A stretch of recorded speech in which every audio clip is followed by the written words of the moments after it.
Halo, Assalamualaikum warahmatullahi wabarakatuh, Bapak Ibu dosen. Em, Bapak Ibu tentunya tidak kaget dengan apa yang ada di slide saya yang pertama ini, di mana topik yang akan saya bicarakan ini berkaitan dengan sebenarnya praktek-praktek nakal yang seringkali terjadi di kampus namun jarang dibicarakan. Jadi ini berdasarkan dari permintaan beberapa teman yang mungkin merasa bahwa mereka itu didiskriminasi terhadap kampusnya masing-masing. Ini baik itu kampus negeri maupun kampus swasta, di mana sangat merugikan bagi teman-teman dosen ketika ada dosen-dosen yang ingin misalnya karirnya berkembang pesat, tetapi tidak jarang juga kampus-kampus itu melakukan hal-hal praktik-praktik yang kadang tidak sesuai dengan apa jalur dari pendidikan kita. Nah, oleh karena itu Bapak Ibu pastikan bahwa Bapak Ibu untuk menyaksikan video ini sampai full gitu ya. Nah, jadi tentu Bapak Ibu tidak asing lagi kalau kita berbicara bahwa sebenarnya case yang banyak terjadi di kampus-kampus itu banyak sekali ya. Nah, ada kalanya kita itu merasa bahwa sudah superior tapi kadang tidak dihargai oleh pihak kampus gitu ya, atau teman sejawat lah seperti itulah. Nah, jadi apa saja sih sebenarnya praktik nakal di kampus yang jarang dibicarakan? Jadi ini saya merangkum ada beberapa praktik-praktik yang biasanya dilakukan oleh pihak-pihak kampus terhadap dosennya ya. Yang pertama itu menyandra NIDN. Nah, tentu ini bukan hal yang asing buat teman-teman dosen, di mana tentu teman-teman dosen ataupun teman yang lain itu pernah mengalami hal yang semacam ini. Nah, ini tidak hanya terjadi saja di kampus swasta, di kampus negeri pun itu ada ya, yang terkait dengan penyanderaan dosen. Jadi, banyak kampus nakal yang mengeksploitasi dosen itu ya, tetapi si dosen itu tidak bisa kabur karena misalnya terikat kontrak dan lain sebagainya gitu. Terutama yang banyak terjadi itu adalah di kampus-kampus swasta. Nah, kalau sudah kasusnya semacam ini, maka si dosen itu sulit untuk misalnya mau pindah ke kampus. Karena ke kampus lain ya maksudnya. Karena NIDN mereka itu pasti akan ditahan atau disandra oleh kampusnya. Sehingga mereka, dosen-dosen ini seringkali terjebak dalam situasi yang serba salah. Tidak bisa berkembang di kampusnya, tetapi juga tidak bisa mencari kampus yang lebih baik. Ya, padahal pemimpin yang baik, kampus yang baik itu harus menyadari bahwa ketika dosennya itu ingin pindah, itu berarti ada beberapa alasan yang terjadi di dalam internal kampus tersebut. Ya, apa saja misalnya? Misalnya seperti tidak ada kenaikan gaji yang signifikan. Nah, itu salah satu alasan kenapa orang mau pindah atau dosen itu mau pindah ke kampus yang lain. Kemudian yang kedua itu tidak ada atau seringkali lingkungannya itu banyak sekali orang-orang toksik ya. Jadi ya membicarakan sesuatu hal yang tidak berkaitan dengan pendidikan ataupun hal yang lain gitu. Jadi bisa dikatakan lingkungannya itu toksik. Dan yang terpenting itu adalah yang ketiga ini, itu orang mau pindah kampus atau dosen mau pindah kampus itu karena ingin mengembangkan karir yang lebih bagus ya. Tentunya kalau pemimpin yang baik itu semestinya harus membiarkan dosen itu tetap berkembang ya untuk mengembangkan karir di kampus-kampus yang lain. Nah, sayangnya di Indonesia yang berkaitan dengan pengembangan karir di kampus yang lain itu masih dianggap seperti hal yang tabu gitu. Nah, itu berbeda sekali dengan negara-negara maju, di mana perpindahan dosen atau profesor bahkan dari kampus A ke kampus B itu sudah merupakan hal yang lumrah gitu. Nah, berbeda dengan di Indonesia. Di Indonesia itu masih sesuatu hal yang tidak layak mungkin untuk dibicarakan gitu. Apalagi kalau misalnya pada beberapa kasus yang saya temui itu ada kalanya teman-teman dosen yang ingin keluar itu harus membayar sekian ratus juta berdasarkan dari pengabdiannya gitu. Nah, padahal kalau misalnya kita tarik ulur gitu ya, mungkin saja juga kita juga bisa menuntut hak kita bahwa oke lah kita misalnya mengembalikan sekian ratus juta. Tetapi kalau kemudian kita tuntut kampusnya bahwa kalau begitu kembalikan juga waktu saya, tenaga saya, pikiran saya yang selama ini untuk kampus gitu. Tapi dengan catatan bahwa yang bersangkutan itu bisa dikatakan oleh kampus bahwa beliau adalah mungkin yang terpenting di kampus tersebut. Artinya memberikan kontribusi yang banyak gitu, ya. Nah, kemudian yang berikutnya itu adalah like and dislike. Ya, tentu ini mungkin jarang juga ya Bapak Ibu mendengar kalau di kampus itu ada yang like and dislike. Bahkan di beberapa hari terakhir ini ada di salah satu case ya di kampus negeri ternama itu salah satu dosen tidak bisa menjadi guru besar. Padahal nilai kumnya itu sudah melebihi syarat untuk menjadi guru besar, bahkan 1000 lebih gitu ya, 1050 atau 1060 gitu. Nah, tetapi karena like and dislike antara pimpinan kemudian sama bawahan itu juga bisa mempengaruhi karir kita ke depan. Nah, jadi ya kita seringkali menemukan orang-orang ya di kampus kita itu yang pandai penjilat gitu ya. Nah, itu yang salah satunya adalah lingkungan kita itu tidak sehat. Banyak toksiknya gitu. Jadi, seringkali kalau misalnya, ya bisa Anda bayangkan ya, bahwa kebanyakan kampus-kampus itu, kalau misalnya kita berbicara tentang like and dislike itu, ya kebanyakan kalau yang menjabat pasti orang-orangnya gitu. Nah gitu, jadi tidak terlepas, tidak melihat dari kapasitasnya, kualitasnya orang tersebut. Yang penting temannya gitu. Nah, terlepas dari dia bisa perform ya ketika menjabat ataupun yang lain itu urusan belakang ya gitu. Jadi ini juga yang semestinya harus sudah kita hilangkan sistem yang semacam ini ya. Jadi kalau misalnya ada teman-teman kita yang ingin misalnya mau meningkatkan karir ya kita tidak boleh misalnya iri dengan karirnya atau sebagainya ya, atau kita menerapkan sistem like and dislike gitu. Nah, ini tidak hanya terjadi di kampus negeri, tetapi di kampus swasta pun itu terjadi gitu.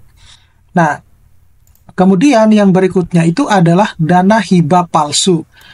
Nah, kalau berkaitan dengan dana hibah palsu, ini saya tidak pernah mendengar ya case kalau di universitas negeri. Tetapi kalau hal yang semacam ini seringkali banyak terjadi di kampus-kampus swasta. Jadi, besarnya dana hibah penelitian ataupun dana untuk pengabdian masyarakat ya kepada dosen itu menjadi salah satu sebenarnya tolak ukur prestasi kampus tersebut. Jadi tetapi kenyataannya banyak juga kampus-kampus nakal itu memasukkan dengan melaporkan bahwa mereka itu memberikan dana penelitian ke dosennya ya, atau bahkan padahal kadang tidak sama sekali, ataupun kalaupun diberikan itu pelaporannya juga tidak sesuai dengan nominalnya gitu. Itu banyak yang terjadi semacam itu. Ya, kenapa demikian? Contohnya misalnya ya, kalau kita misalnya melakukan menyusun borang akreditasi ya, kan di situ ada dana-dana hibah yang kita pernah terima, baik itu nasional maupun internal gitu ya. Itu ataupun bahkan yang internasional itu seringkali pelaporannya tidak sesuai gitu ya. Nah, itu yang ini. Tetapi di beberapa teman saya di kampus swasta itu bahkan mereka tidak mendapatkan dana hibah dari kampusnya gitu, baik itu penelitian maupun pengabdian gitu, yang sebenarnya itu bisa menjadi tolak ukur bahwa kampus itu merupakan kampus yang bisa memajukan kampusnya itu sendiri maupun dosen-dosennya sendiri. Nah, ini yang menjadi juga hambatan di kampus-kampus kita ya. Saya belum pernah mendengar case yang semacam ini di kampus negeri, tapi kalau yang di swasta itu banyak gitu. Nah, kemudian yang keempat itu adalah dosen sebagai sales mahasiswa. Nah, ini juga banyak terjadi ya di kampus-kampus swasta ya, karena memang tidak ada ya dosen itu yang ingin menjadi sales sebagai mahasiswa kalau tidak berbenturan dengan kebijakan yang diterapkan oleh pemerintah. Nah, kenapa demikian? Ya, coba Bapak Ibu bisa berkomentar ya, terutama bagi teman-teman dosen yang di kampus swasta ya. Seandainya misalnya pemerintah itu menerapkan kebijakan bahwa penerimaan mahasiswa baru itu sampai pada tahap sekian khusus untuk yang PTN, maka persaingan atau untuk mendapatkan mahasiswa itu akan lebih sehat. Kemudian persaingan pendidikan kita itu atau kualitas pendidikan kita itu akan lebih sehat. Jadi tidak terlalu gapnya antara PTN dan PTS itu tidak terlalu jauh gitu. Sama halnya ketika saya lihat di universitas-universitas di negara-negara maju semacam itu. Nah, tetapi sayangnya karena kebijakan yang dibuat, sehingga banyak sekali kemudian PTN-PTN itu membuka beberapa jalur, bahkan ya membuka cabang-cabang di daerah-daerah tertentu untuk bisa mendapatkan mahasiswa ini gitu. Nah, sayangnya karena akhirnya terbentur dengan kebijakan tersebut, mau nggak mau kampus-kampus, terutama kampus swasta, kalau mau survive ya dia dosen-dosennya harus mencari mahasiswa gitu ya, untuk bisa lebih survive lagi kampusnya gitu. Untuk karena kampus-kampus swasta itu kan sumber pendapatan utamanya kan dari mahasiswa ya, ketika mereka membayar SPP dan lain sebagainya gitu. Nah, ini yang terjadi. Nah, seandainya pendidikan di Indonesia itu kayak seperti pendidikan di negara-negara maju, ya nggak usah jauh-jauh lah, kayak seperti Singapura, Malaysia, nah tentu hal ini tidak akan pernah terjadi. Jadi dosen itu lebih akan pada fokus misalnya melakukan penelitian, pengajaran maupun pengabdian. Tidak perlu lagi harus ngoyo untuk mencari mahasiswa untuk mau kuliah di kampusnya. Nah, ini juga pada akhirnya ya, kalau kita lihat, itu bisa kita juga pertanyakan bahwa dengan jumlah mahasiswa yang banyak, itu apakah kualitasnya akan terjamin gitu. Jadi ini juga bisa menjadi pembelajaran buat kita semua. Kalau misalnya tolak ukurnya itu adalah keberhasilan kepada suatu mahasiswa, dari sekian puluh ribu yang diterima itu berapa mahasiswa yang menjadi sukses gitu ya, kalau tolak ukurnya semacam itu. Nah, tetapi kalau kita misalnya kepingin pendidikan kita sehat, ya semestinya kebijakan itu harus ada juga yang diberikan kesempatan ke PTS-PTS semacam itu. Nah, kemudian yang kelima, ini juga terjadi, itu adalah kuliah S3 berdasarkan urutan ya, atau kita lebih menyebutnya sebagai urut kacang mungkin ya, semacam itu. Jadi ini juga banyak terjadi di teman-teman saya, bukan hanya juga di PTS, tetapi juga di PTN ya. Saya juga kebetulan punya beberapa teman yang dia tidak bisa kuliah kecuali yang seniornya kuliah dulu S3. Jadi pulang dulu, balik kalau lulus ya, sudah lulus baru si juniornya ini bisa kuliah. Nah, selama si senior ini belum berangkat kuliah atau bahkan sudah kuliah tapi belum lulus, maka keinginan dia untuk kuliah itu pada akhirnya terbengkalai semacam itu. Nah, ini juga menjadi hambatan. Saya juga tidak tahu mekanisme caranya berpikir pimpinan itu kok harusnya sistemnya berurut gitu. Itu saya tidak paham dengan itu, karena itu yang sudah ditetapkan di departemennya, malah bukan di universitasnya ya, malah di departemennya yang menetapkan itu. Nah, itu yang pada akhirnya teman-teman saya yang kepinginnya sudah mau kuliah ya, tetapi karena ada dosen-dosennya yang senior itu belum berangkat kuliah atau bahkan belum lulus, belum balik ya gitu ya, maka mau nggak mau ya dia tetap stay dengan pendidikan terakhirnya itu adalah S2, padahal usianya itu semakin berjalan, waktu semakin berjalan, kemudian syarat untuk menjadi kelulusan semakin kesini itu semakin berat gitu.